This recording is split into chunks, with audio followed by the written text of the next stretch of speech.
నమస్కారం ప్రజలారా, మా యూట్యూబ్ ఛానల్. నా పేరు రాజు. సింగర్ మంగ్లీ, అడ్వకేట్ సుబ్బారావు గారి మధ్య వివాదం పెద్దదైంది. ఎందుకంటే అడ్వకేట్ సుబ్బారావు గారు సింగర్ మంగ్లీ మీద యాక్షన్ తీసుకోవాలని, ఆయన చేస్తున్న ఈ మోసాన్ని ప్రభుత్వము ఆయన మీద చర్య తీసుకోవాలని, ఆయనను అరెస్ట్ చేయాలని, అట్లే మంగ్లీ గారి తమ్ముడి మీద వస్తున్న ఆరోపణలకు, వాళ్ళ తమ్ముడు చేసిన ఈ మోసాలకు బాధ్యతల తరపున పోరాడుతున్నానని అడ్వకేట్ సుబ్బారావు గారు చెప్తున్నారు. ఆయన సింగర్ మంగ్లీ గారు ఏం చెప్తున్నారంటే, నాకు ఎటువంటి సంబంధం లేదు, ఈ 100 కోట్ల మైక్రో ఆరోపణలపై, ఈ స్కామ్ ఆరోపణలపై నాకేమీ సంబంధం లేదు, దీన్ని నేను కూడా బాధ్యతల తరపున పోరాడతానని సింగర్ మంగ్లీ గారు చెప్తున్నారు. అయితే సుబ్బారావు గారు వెనక్కి తగ్గే ప్రసక్తే లేదు. సింగర్ మంగ్లీ ఆమె తమ్ముడుపై అనేక ఆరోపణలు వచ్చాయి. మైక్రో ఫైనాన్స్ స్కామ్ అంశానికి సంబంధించి న్యాయవాది సుబ్బారావు కంప్లైంట్ ఇచ్చాడు. మంగ్లీ సైతం ఆ న్యాయవాదిపై ఫిర్యాదు చేసింది. ఒకరి మీద ఒక ఫిర్యాదు చేసుకున్నారు. కానీ మంగ్లీ ఇప్పటికి కూడా నాకేం సంబంధం లేదు అంటూనే బాధ్యతల తరపున కేసు పెట్టమంటే, నా తమ్ముడికి సంబంధం లేదు, మా వాళ్ళకి సంబంధం లేదు, నేను అమాయకురాలిని, నేను ఈ కులంలో పుట్టాను అని, నేను పాటలు తప్ప నాకు ఏమీ సంబంధం లేదని కొన్ని మంగ్లీ గారు చేస్తున్న కొన్ని డ్రామా. ఎందుకంటే తప్పు చేసిన ఎవరిదైనా సరే ఇప్పుడు బాధ్యతలు అందరూ వచ్చి పంజగుట్ట పోలీస్ స్టేషన్ చుట్టూ తిరుగుతున్నారు. మరి ఆ బాధ్యతలకు న్యాయం చేసేది ఎవరు? కొంతమంది బాధ్యతలు అయితే 20 లక్షలు ఇచ్చినాం, 30 లక్షలు ఇచ్చినాం, సిమెంట్ కంపెనీలో మమ్మల్ని కర్నూలుకి రమ్మన్నారు, కర్నూలులో కలిశారు, మంగ్లీ తమ్ముడు కూడా నాతో కలిశారు, మంగ్లీ కూడా దీంట్లో ఉంది అని మమ్మల్ని చెప్పారు, అన్ని విధాలు చెప్పి ఇప్పుడు మేము మోసపోయినామనేది కూడా ఆ బాధ్యతలు చెప్తున్నారు. సుబ్బారావు గారు, నేను వదిలేది లేదు, ఎంతవరకైనా నేను తీసుకెళ్తాను, మంగ్లీ చేసిన ఈ మోసాన్ని ఎండగడతానని చెప్పారు. ఎందుకంటే చీటింగ్ విషయంలో నా పేరు వాడుతున్నానని తెలిసి నేను స్వయంగా మధుపై ఫిర్యాదు చేశా. మైక్రో ఫైనాన్స్ వ్యవహారంలో నేను బాధితురాలిని, డబ్బులు ఇచ్చి బాధ్యతలు మోసపోతే అకారణంగా బురద చల్లి నన్ను ఇబ్బందులకు గురి చేస్తున్నారు. ఈ వివాదంలో నా పేరు రావడంతో నేను మా కుటుంబ సభ్యుల మానసిక శోభకు గురవుతున్నాం. రామావత్ మధుతో నాకు ఎలాంటి బంధుత్వం లేదు, చట్టం ఎవరికి మినహాయింపు ఇవ్వదు, తప్పు చేసిన వారికి శిక్ష తప్పదు, బాధ్యతలకు న్యాయం జరగాలి, దర్యాప్తు అధికారులకు సహకరిస్తానని మన సింగర్ మంగ్లీ గారు చెప్తున్నారు. అయితే వాళ్ళ తమ్ముడే చేసినారని అందరూ కూడా అనుకుంటున్నారు, మళ్ళీ కుటుంబ సభ్యులే చేశారని అనుకుంటున్నారు. మరి సింగర్ మంగ్లీకి అరెస్ట్ తప్పదా? ఎవరైనా సామాన్యుడు ఒక చిన్న తప్పు చేస్తేనే అతన్ని అరెస్ట్ చేస్తారు. కానీ పోలీసులు చుట్టం లెక్క మంగ్లీ ఇన్ని ఆరోపణలు ఎదుర్కొంటుంది, కోట్ల వ్యాపారం చేసింది, దాంట్లో వాళ్ళ తమ్ముడు ఉన్నారు, వాళ్ళ వాళ్ళు ఉన్నారు, అందరూ అనుకుంటా అంటే కూడా దీని మీద ఎందుకు మనకు చేస్తారా అనేది కూడా తెలియట్లేదు.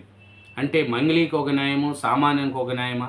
అట్లా అడ్వకేట్ సుబ్బారావు గారికి కూడా అవమానం జరిగిందని సుబ్బారావు గారు కూడా చెప్తున్నారు. మరి మంగ్లీ చేసింది తప్ప, లేదు సుబ్బారావు గారు చేసింది తప్ప, ఈ మైక్రో ఫైనాన్స్ వ్యవహారంలో ఇంకెవరు ఉండారు అనేది కూడా తెలియాలి. ఎందుకంటే మంగ్లీకి ఇప్పుడు సుబ్బారావు గారు నాకు అవమానపరిచారు పంజగుట్ట పోలీస్ స్టేషన్లో అని సుబ్బారావు గారు కూడా చెప్తున్నారు. అట్లే మంగ్లీ గారు ఏం చెప్తున్నారు, నా పరువు పోయింది, సుబ్బారావు గారు నన్ను మోసం చేశాడు, నా పేరు వాడుకొని నన్ను లేనిపోని చేస్తున్నారని మంగ్లీ గారు చెప్తున్నారు. మళ్ళీ ఈ నిజాలు ఎవరి? ఈ కోట్ల వ్యాపారం అంటే డబ్బులు ఇచ్చి మోసపోయిన బాధ్యతలు తప్ప మంగ్లీ పేరు చెప్పుకొని వాడుకున్న వాళ్ళు ఎవరు?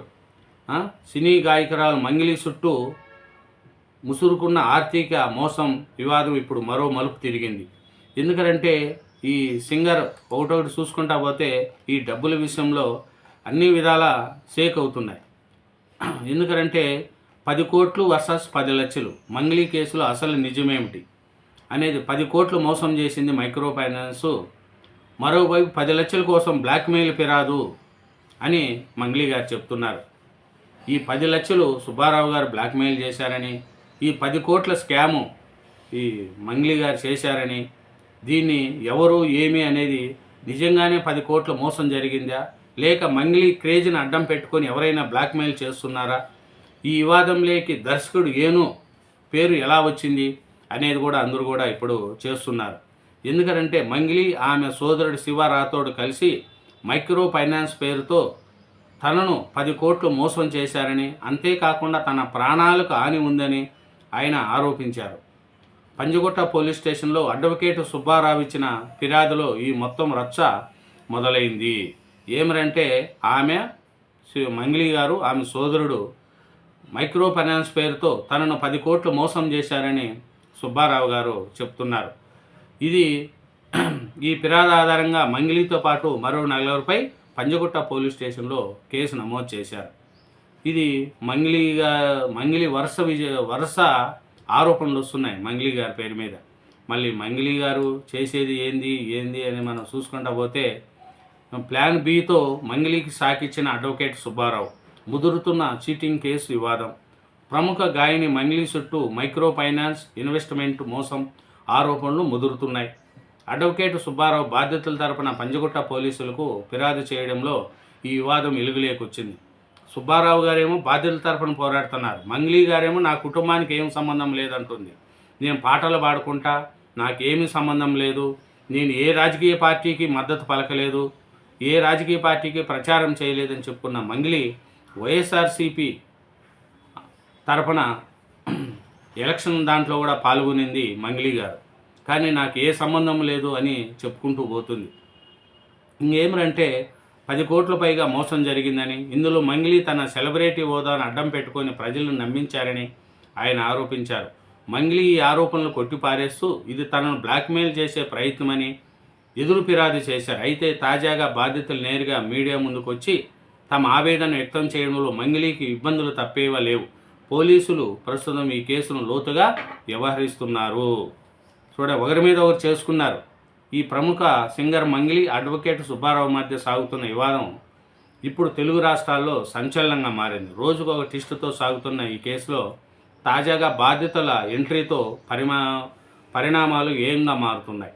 ముఖ్యంగా అడ్వకేట్ సుబ్బారావు ఈ కేసును పకడ్బందీగా ముందుకు తీసుకెళ్లేందుకు చేస్తున్న ప్రయత్నాలు మంగ్లీ టీముకు సాకిస్తున్నాయి. సుబ్బారావు గారేమో బాధ్యుల తరపున పడుతున్నారు, మంగ్లీ గారేమో నాకు ఏ సంబంధం లేదు, నేను ఏమీ చేయలేదు అనేది కూడా తెలుస్తుంది. ఎందుకంటే ఇది 100 కోట్ల రూపాయల పెట్టుబడుల స్కామ్లో తమ ప్రమేయం లేదని మంగ్లీ వాదిస్తూ ఉంటే, ఆమె ప్రమేయానికి సంబంధించి పక్కా ఆధారాలు ఉన్నాయని న్యాయవాది సుబ్బారావు గారు గట్టిగా వాదిస్తున్నారు. ఈ మధ్య వీళ్ళిద్దరూ చూస్తే మంగ్లీ గారు పంజగుట్ట సిఐ గారికి కంప్లైంట్ ఇచ్చారు, తర్వాత సిపి గారు సజ్జనార్ సార్కు కంప్లైంట్ ఇచ్చారు, తర్వాత డీజీపీ కార్యాలయాన్ని ఆశ్రయించడంలో ఈ వివాదము మరింత కూడా పెరిగింది. ఏమరంటే డీజీపీ కార్యాలయం వద్ద మీడియాతో మాట్లాడిన మంగ్లీ తనపై వస్తున్న ఆరోపణలను తీవ్రంగా ఖండించారు. 100 కోట్ల వసూలుతో తమకు ఎలాంటి సంబంధం లేదని, అసత్య ప్రచారాల వల్ల తాను మానసికంగా నలిగిపోతున్నానని ఆవేదన వ్యక్తం చేశారు. ఎందుకంటే మంగ్లీకి చట్టం కూడా మంగ్లీకి సహకరిస్తుంది, కానీ సుబ్బారావు గారు పక్కా ఆధారాలతో బాధ్యతల వెంట సుబ్బారావు గారు తిరుగుతున్నారు. మరి మంగ్లీ తప్పు చేసినా, మంగ్లీ తమ్ముడు తప్పు చేసినా, ఎవరు తప్పు చేశారనేది కాదు, చట్టం మోసపోయిన వాళ్ళకు న్యాయం జరగాలి, ఆ బాధ్యతలను ఆదుకోవాలనేది కూడా అందరూ కోరుకుంటున్నారు. సుబ్బారావు గారు చెప్పింది కరెక్టా, మంగ్లీ గారు చెప్పింది కరెక్ట్ కాదు, కానీ ఆ బాధ్యతలు ఫైనాన్స్ చేసి మోసపోయిన ఆ బాధ్యతలకు న్యాయం జరగాలనేది కూడా అందరూ కూడా కోరుకుంటున్నారు. ఎందుకంటే మంగ్లీ వ్యాఖ్యలకు సుబ్బారావు గారు ధీటుగా సమాధానం ఇస్తున్నారు. మంగ్లీకి బాధ్యతలపైన నిజంగా ప్రేమ ఉంటే ఉదయం 12 గంటలకు డీజీపీ ఆఫీస్కు లేదా మధ్యాహ్నం 2 గంటలకు బషీర్బాగ్ ప్రెస్ క్లబ్కు తన సోదరులతో కలిసి రావాలని ఓపెన్ ఛాలెంజ్ చేసిరారు ఎవరు, సుబ్బారావు గారు. మరి ఈ వివాదంలో మోసపోయిన వాళ్ళు ఎవరు, దీని మీద బాధ్యతలు ఎవరు? సింగర్ మంగ్లీ గారు అయితే నాకు ఈ 100 కోట్ల ఈ స్కామ్ జరిగింది నిజం, 100 కోట్ల 150 కోట్ల 200 కోట్ల స్కామ్ జరిగింది నిజం, కానీ స్కామ్లో నాకేం సంబంధం లేదు అని మంగ్లీ గారు చెప్తున్నారు. మరి సంబంధం ఎవరు? మోసపోయిన బాధ్యతలకు న్యాయం జరిగేది చేసేది ఎవరు? చట్టం కూడా ఈ బాధ్యతలకు న్యాయం చేయాలి. చట్టము బాధితుల పక్కన నిలబడితే వాళ్ళకి న్యాయం జరుగుతుంది.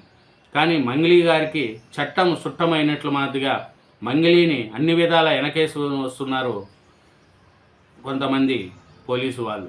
కాబట్టి మంగిలిని ఈ న్యాయం మోసపోయిన ఈ బాధ్యతలకు న్యాయం చేస్తారా, లేదు మంగిలికి సపోర్ట్ చేస్తారా, లేదు మంగిలిని అరెస్ట్ చేస్తారా?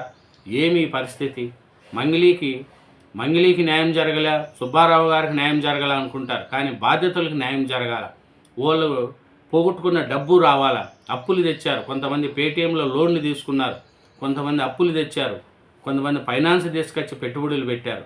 కానీ ఈ పొద్దు బాధ్యతలందరూ కూడా మోసపోయారు. 150-200 కోట్ల స్కామ్లో నాకు సంబంధం లేదు అని మంగిలి గారు చెప్పంగానే సంబంధం లేకుండా పోతుందా? ఎందుకంటే మంగిలి గారు రేవు పార్టీలో పాల్గొనడం అన్నీ కూడా మనం చూసాం. కాబట్టి ఈ మంగిలి గారి మెడ చుట్టూ ఇది చుట్టుకుంటుందని, అరెస్ట్ కూడా తప్పదనేది కూడా అనుకుంటున్న సోషల్ మీడియాలో అయితే మంగిలికి వ్యతిరేకంగా చాలామంది పోస్టులు పెడుతూ ఆయన చేసింది తప్పు అని చేస్తున్నారు. మరి బాధ్యతలకు న్యాయం జరగాల అనేది కూడా చూడాలి. Thank you very much.